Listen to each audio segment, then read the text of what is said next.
warahmatullahi wabarakatuh. Selamat siang Bapak Ibu penilai dalam sertifikasi dosen gelombang 1 2025. Perkenalkan, nama saya Yulia Hanoselina, salah satu dosen Departemen Ilmu Administrasi Negara Fakultas Ilmu Sosial Universitas Negeri Padang. Video ini dibuat untuk melengkapi persyaratan pengajuan sertifikasi dosen gelombang 1 2025, yaitu pernyataan diri dosen dalam unjuk kerja Tridharma Perguruan Tinggi, PDD, UK, TPT dalam bidang pengajaran. Pada kesempatan kali ini, mata kuliah yang akan saya ambil sebagai contoh video pembelajaran adalah mata kuliah inti dalam Departemen Ilmu Administrasi Negara, yaitu mata kuliah Governansi Digital. Mata kuliah ini terdiri dari 3 SKS, 2 SKS teori termasuk materi, dan 1 SKS presentasi proyek dan pemecahan studi kasus, case study yang diambil dalam mata kuliah ini. Pada mata kuliah ini disampaikan dengan metode DIA, Delivery Interaction Assessment, dalam proses pembelajaran yang ada di kelas, baik secara online maupun secara offline. Deskripsi mata kuliah ini berisi tentang materi membahas topik tata kelola digital dalam konteks administrasi publik, mencakup konsep demokrasi digital, tahapan implementasinya, reformasi administrasi publik, pengelolaan kesenjangan digital, serta pengenalan dan penerapan e-government. Selain itu, mata kuliah ini mengkaji peran kecerdasan buatan AI dan tantangan etis dalam tata kelola digital. Pembelajaran ini dilaksanakan dengan metode ceramah, diskusi, kelompok, ataupun pembahasan studi kasus yang berfokus pada analisis aplikasi nyata dari tata kelola digital. Modalitas pembelajaran meliputi tatap muka, sinkron baik pun daring maupun luring. Bahasa pengantar yang digunakan adalah bahasa Indonesia. Dengan mengikuti mata kuliah ini, mahasiswa diharapkan dapat menjelaskan konsep-konsep dasar tata kelola digital, mengidentifikasi praktik demokrasi digital di Indonesia, menilai dampak kesenjangan digital, serta mengembangkan solusi terkait penerapan kecerdasan buatan dalam tata kelola digital. Adapun CPL pada mata kuliah ini dari Departemen Ilmu Administrasi Negara, yaitu yang pertama, menguasai konsep pelayanan publik, governansi, dan pembangunan pemerintah daerah, serta governansi digital. Yang kedua, mampu mengorganisasikan kegiatan pelayanan publik dan pembangunan baik organisasi, pemerintah, swasta, nirlaba, atau badan usaha milik pemerintah yang memenuhi kepentingan publik yang berintegritas. Dan capaian mata kuliah ini yang pertama, mampu menjelaskan konsep dasar tata kelola digital dan implikasinya dalam konteks administrasi publik yang modern. Capaian mata kuliah yang kedua, mampu mengategorikan praktik demokrasi digital di Indonesia dan tahapan-tahapan dalam demokrasi digital. Dan yang ketiga, mampu menilai dampak kesenjangan digital pada implementasi tata kelola digital. Yang keempat, mampu menelaah potensi dan aplikasi kecerdasan buatan AI dalam tata kelola digital serta tantangan dan etika yang terkait. Dalam mata kuliah kami memiliki pokok pembahasan yang menarik, karena tidak hanya memperhatikan teori yang telah ada sejak lama, tetapi kami memadupadankan dengan perkembangan zaman dan kebutuhan pemerintah saat ini. Adapun pokok pembahasannya, yang pertama, konsep tata kelola dan demokrasi yang digital. Yang kedua, ragam praktik dan tahapan demokrasi digital. Yang ketiga, demokrasi digital dalam reformasi administrasi publik. Yang keempat, konsep e-government dan implementasinya dalam tata kelola digital. Yang kelima, fenomena yang ada berkaitan dengan tata kelola digital dan memberikan alternatif untuk mengatasinya. Yang keenam, tantangan dalam praktik demokrasi digital saat ini. Yang ketujuh, praktik kerja baru sebagai hasil dari tata kelola digital. Yang kedelapan, memecahkan pro kontra transformasi digital. Dan yang kesembilan, klasifikasi karakteristik pemerintahan digital, proses pembentukan kebijakan tata kelola digital.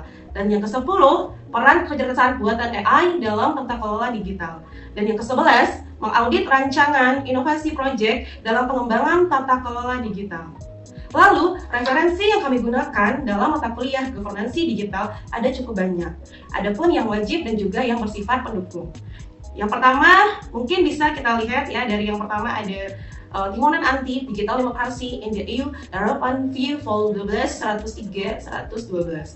Dan berikut pun dengan jurnal-jurnal yang lainnya. Bisa dilihat dari jurnal-jurnal yang ada di samping. Dan referensi pendukung dari mata kuliah ini cukup banyak, seperti dari artikel-artikel ilmiah yang mengenai governance digital, baik yang dari Scopus maupun dari Google Scholar yang ada di Indonesia maupun yang ada di dunia. Oke, bisa dilihat di sini ada beberapa daftar pustaka pendukung dari mata kuliah governance digital. Oke, dan pada mata kuliah ini aspek penilaian terdiri dari beberapa poin. Yang pertama ada ujian tengah semester 15%, yang kedua ada ujian akhir semester 20%, yang ketiga ada tugas 10%, 4 kuis itu 5%, dan yang terakhir ada partisipasi, pemecahan studi kasus ya, presentasi daripada project, yaitu totalnya 50%, dan total akhirnya adalah 100%. Berikut adalah contoh video pembelajaran yang saya lakukan dalam proses online melalui Microsoft Teams. Silakan disaksikan. Bismillahirrahmanirrahim. Assalamualaikum warahmatullahi wabarakatuh. Waalaikumsalam warahmatullahi wabarakatuh. Oke, selamat siang saudara sekalian, mahasiswa-mahasiswi pada mata kuliah Governance Digital. Jadi pada hari ini kita akan melanjutkan ya perkuliahan kita ya, yang mana sebelumnya kita sudah membahas beberapa materi ya tentang mata kuliah pokok bahasan governance digital seperti sesuai yang kita pelajari di EPS sebelumnya ya, yang mana sebelumnya kita membahas tentang demokrasi digital dalam reformasi administrasi publik. Jadi sebelum kita memulai perkuliahan kita pada hari ini, baiknya mungkin kita berdoa terlebih dahulu ya, menurut kepercayaannya masing-masing. Silakan saudara berdoa. Setelah itu kita akan mengambil absen ya, seperti biasa. Saudara bisa mengambil absen kalau by online itu melalui MyUNP ya. Baik, tadi sudah kita mengambil absen dan saudara saya ingatkan kembali ya. Untuk materi tentang mata kuliah kita itu bisa saudara akses di smile.unp.ac.id ya. Jadi tolong dilihat RPS dan materi daripada setiap pertemuan, khususnya pada pertemuan hari ini ya. Lanjut, kita akan membahas materi pada hari ini itu mengenai konsep e-government dan implementasinya dalam tata kelola digital. Nah, jadi materi kita pada hari ini tentang konsep e-government ya dan implementasinya dalam tata kelola digital. Nah, siapa yang tahu apa itu e-government? Nah, coba siapa yang bisa menjelaskan apa itu e-government sebelum kita masuk ke materinya? Silakan raise hand atau langsung berbicara saja. Izin menjawab, Ibu. Ya, sudah. E-government atau biasa disingkat dengan e-gov itu merupakan penerapan teknologi informasi komunikasi oleh pemerintah untuk memberikan pelayanan publik yang lebih meningkatkan kepada efisiensi birokrasi serta memperkuat transparansi dan partisipasi masyarakat, Ibu. Oke, bagus Hilda. Ada lagi yang lain? Izin, Bu. Ya, silakan Safina. E-government itu juga diartikan sebagai penggunaan teknologi informasi oleh pemerintah untuk memberikan informasi dan pelayanan bagi warganya maupun urusan bisnis serta hal-hal lain yang berkenaan dengan pemerintahan. E-government ini atau e-gov ini juga merupakan upaya untuk menyelenggarakan pemerintahan yang berbasis elektronik. Sekian, Bu. Oke, bagus Sarvina ya. Jadi yang disampaikan oleh Hilda dan Sarvina itu sudah benar ya. Jadi e-government itu singkatan ya. Jadi kepanjangannya itu adalah electronic government ya. Nah, jadi yang telah disampaikan oleh teman-teman saudara ya, bahwa e-government itu adalah bagaimana pemerintah ya mengadopsi suatu teknologi ya. Jadi di dalam urusan pemerintahan, di dalam urusan administrasi, di dalam urusan pelayanan publik, yang mana gunanya untuk meningkatkan efektivitas, efisiensi ya, transparansi ya, sehingga adanya kepercayaan masyarakat terhadap pemerintah bahwa pemerintah itu memberikan pelayanan yang terbaik dalam urusan administrasi ataupun pelayanan publik dan pemerintahannya. Jadi diharapkan dalam materi ini saudara itu bisa mampu menjabarkan konsep e-government dan implementasinya dalam tata kelola digital ya. Nah, Jadi sebelum kita membahas tadi pengertiannya, harusnya pasti harus ada dasar hukum ya. E-government ini adalah salah satu program kan ataupun kebijakan yang dimiliki oleh pemerintah ya untuk mengatur pemerintahannya. Itu pastinya harus ada dulu dasar hukumnya. Supaya apa? Supaya jelas, ada pedomannya, ada landasannya ya. Yang pertama kali itu muncul yang paling tinggi dari hierarki peraturan perundang-undangan adalah Undang-Undang Nomor 22 Tahun 99 tentang pemerintah daerah ya.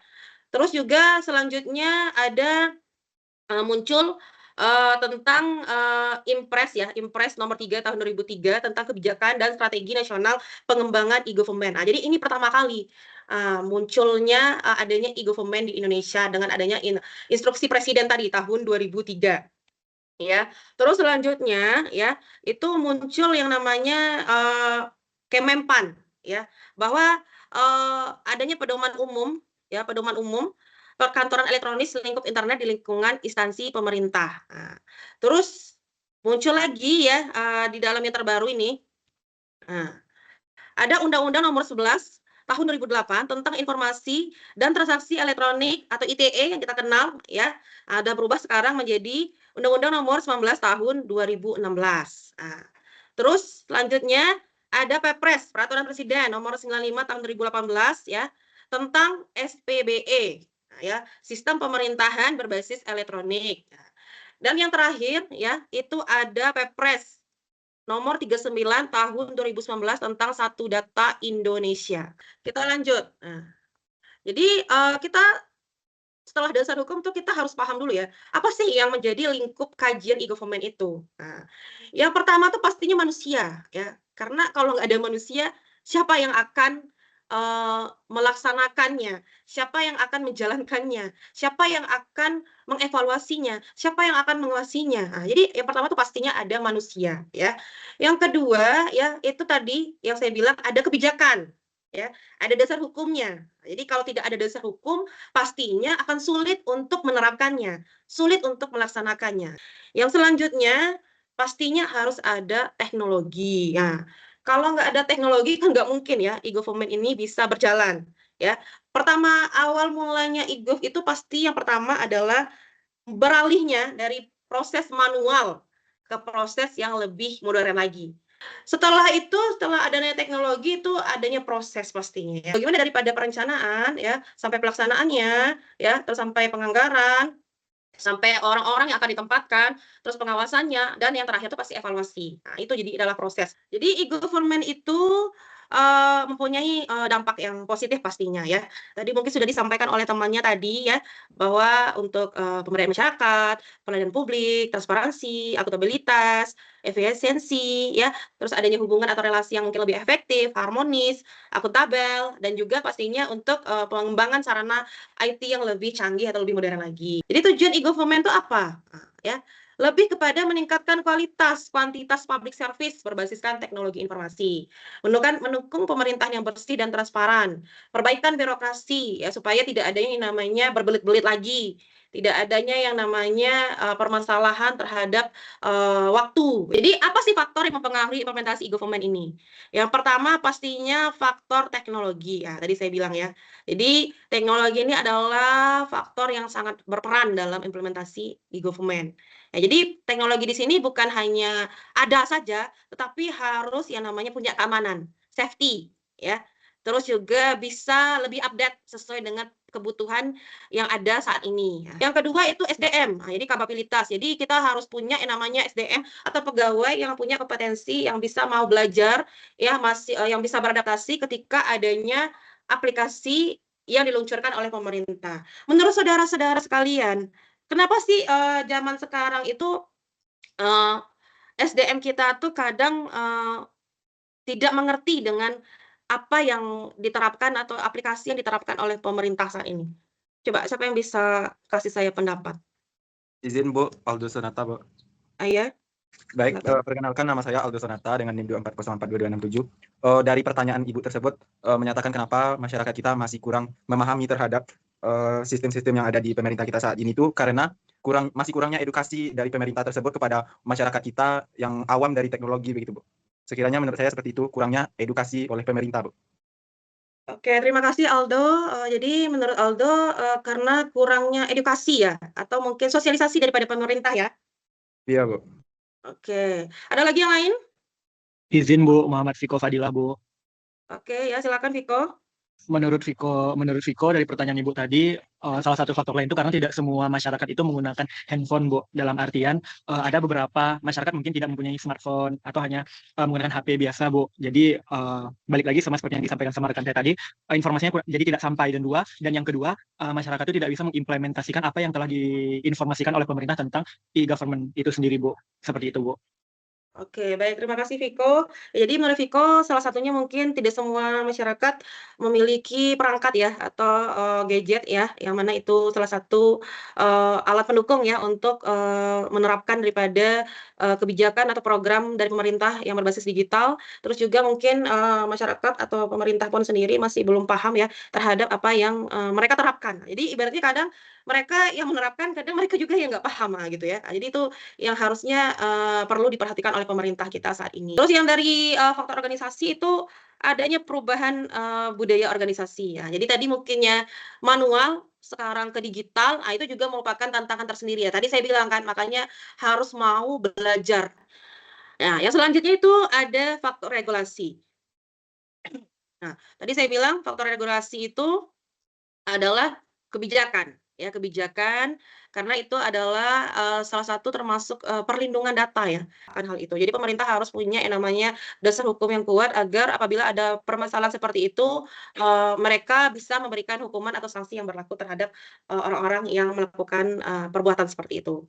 Terus yang lanjutnya ada faktor sosial dan budaya ya, jadi di sini harus adanya literasi daripada masyarakat ya terhadap, digital ini ya. Jadi mereka harus mau melek ya atau mempelajari akan hal yang terbaru. Terus adanya kepercayaan publik tadi saya bilang harus ada pemerintah bisa memberikan keamanan, terus juga partisipasi pastinya, karena tanpanya adanya partisipasi di dalam e-government ini tidak mungkin akan berjalan dengan maksimal. Ya partisipasi di sini bisa dari masyarakat ataupun dari pemerintah itu sendiri. Oke, jadi masalah pokok daripada aplikasi e-gov itu ya ini tadi, saya bilang, adanya infrastruktur yang tidak menunjang, terus juga adanya kurangnya kesadaran ya terhadap e-gov ini, terus tidak mau berbagi data dan informasi, terus adanya, anggaran yang kurang, peraturan, atau mungkin ada konflik ya, terus atau mungkin kurangnya sistem layanan atau ketimpangan, mungkin yang di pusat lebih canggih teknologinya, di daerah enggak. Ayo mau gimana caranya?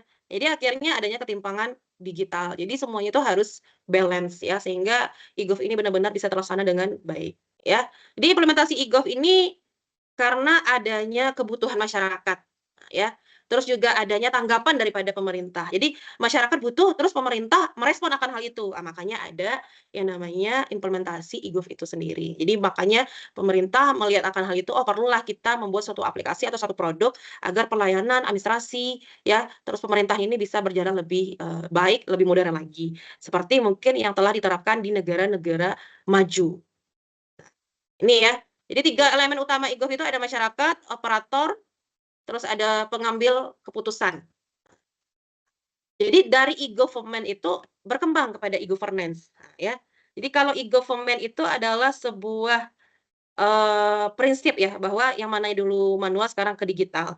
Tetapi kalau e-governance itu sudah implementasinya, sudah pelaksanaannya, sudah wujudnya, sudah ada produknya. Nah, itu yang namanya e-governance. Jadi ada 4 model pada e-governance ini. Ada citizen, employee, government, bisnis. Citizen itu masyarakat, employee itu pegawai ya, terus government itu juga pemerintah antar pemerintah, bisnis itu kepada pihak swasta atau pihak private lainnya, ya. Yang tadi hambatannya itu juga sama ya tadi, SDM yang handal tuh sangat jarang ya sekarang. Terus yang kedua, infrastruktur. Tadi saya bilangnya jaringan, belum ada ibaratnya listrik ya, bahkan nggak semua daerah itu yang listriknya udah bagus ya. Terus internet pun juga nggak semuanya juga yang udah 4G atau 5G gitu ya. Bahkan ada yang belum terjangkau internet sama sekali gitu. Terus juga, kultur yang mana, kadang ada orang yang mengerti tentang IT atau teknologi tapi tidak mau berbagi kepada orang lain. Jadi dia pengennya tuh mendem sendiri aja gitu ya, tidak mau sharing informasi. Nah itu sangat disayangkan. Terus juga juga akses informasi tadi mungkin sudah disampaikan yang sangat kurang edukasi, kurang sosialisasi, sehingga masih banyak yang belum paham tentang e-gov ini, ya. Nah, jadi ini bisa saudara lihat ya, perbedaannya paradigma e-gov itu ya, setelah adanya ya, di lebih apa namanya tuh, adanya meminimalisir interaksi langsung ya. Jadi tidak adanya yang namanya diskriminasi lagi ya, diharapkan adanya feedback langsung, cepat ya, terus juga adanya kepuasan pastinya ya. Jadi itu yang diharapkan daripada paradigma e-gov ini. Dia apa bentuk implementasi e-gov yang mungkin kita lihat saat ini ya? Yang pertama itu pasti ada smart city. Nah, jadi sekarang di beberapa kota di Indonesia tuh sudah mulai menerapkan yang namanya smart city, ya. Smart city itu adalah kota cerdas, ya.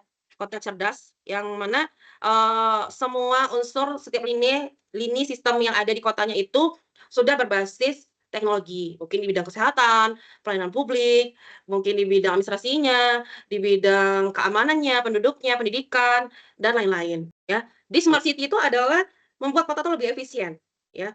Infrastruktur tuh, bisa lebih bagus lagi ya. Terus bisa ada pengontrolan, pengawasan yang terpadu ya, atau satu pintu, bisa adanya jaminan pemerataan informasi, ya. Nah, jadi implementasi e-gov di Indonesia tuh yang mungkin kita sering lihat sekarang ada Lapor, ada OSS, ada eKTP, Dukcapil Online, Peduli Lindungi, ya. Terus ada DJP Online ya, pembayaran pajak atau SPAN ya, pemendaharaan dan anggaran negara.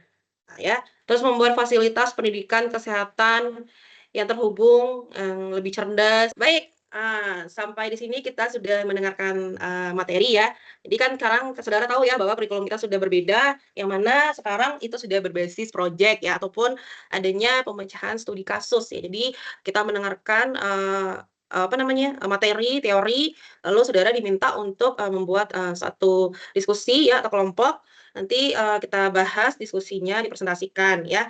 Oke, jadi ini case study-nya ya. Saudara dibagi 3 orang aja. Pilih satu aplikasi digital yang diterapkan di Indonesia dan penjelasannya 5 menit aja atau sampai 10 menit. Nanti kita presentasikan dan tanya jawab. Oke, siapa dulu yang mau menjelaskan bersama kelompoknya?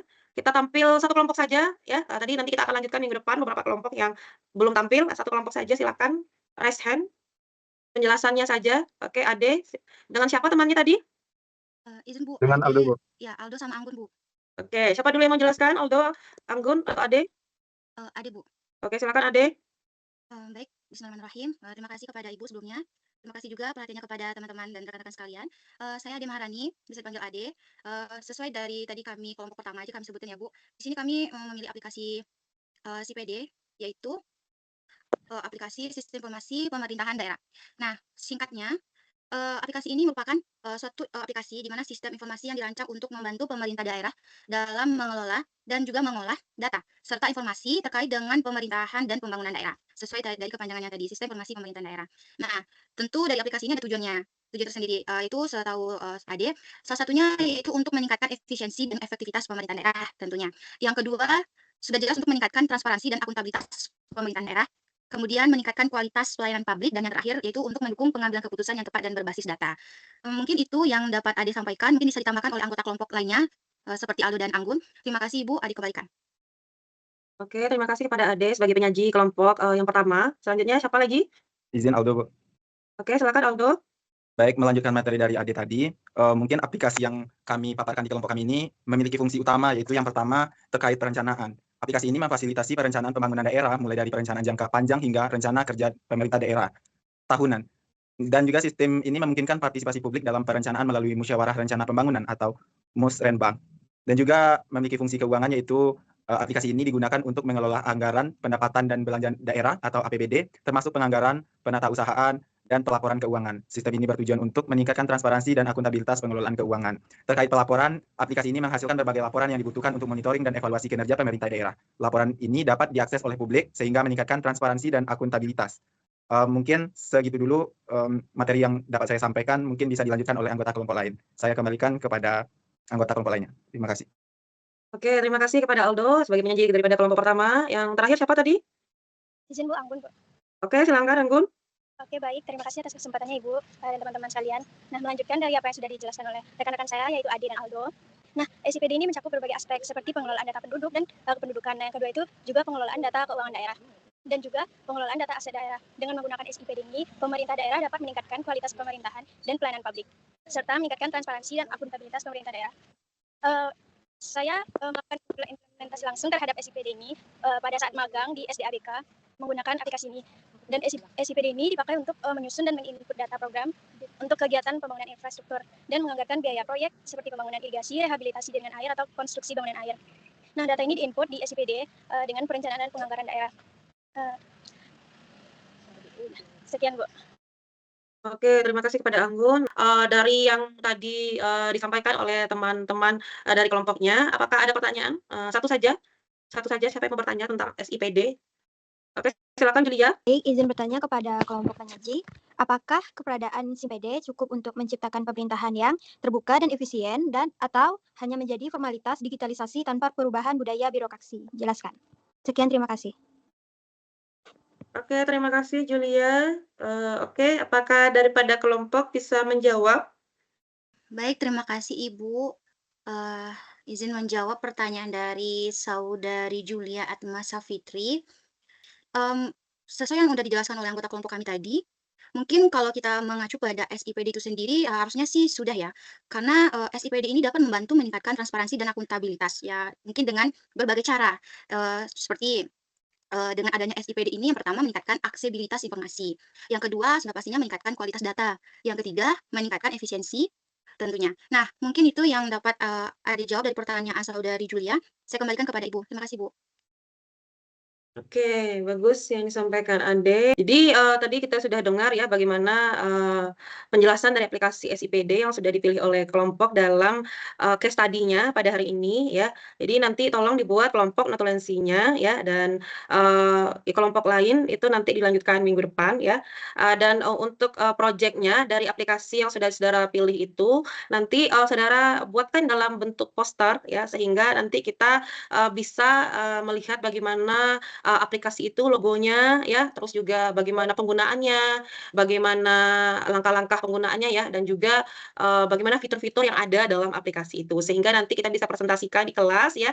Nanti saudara masing-masing per kelompok itu menyajikan poster daripada aplikasi yang sudah saudara pilih tadi. Ya, itu akan masuk kepada nilai project ya, atau ibaratnya PJBL ya. Jadi nanti tolong diskusikan daripada kelompoknya untuk tugas yang tadi ya, dan notulensinya jangan lupa nanti dibuat dan dikirim ya.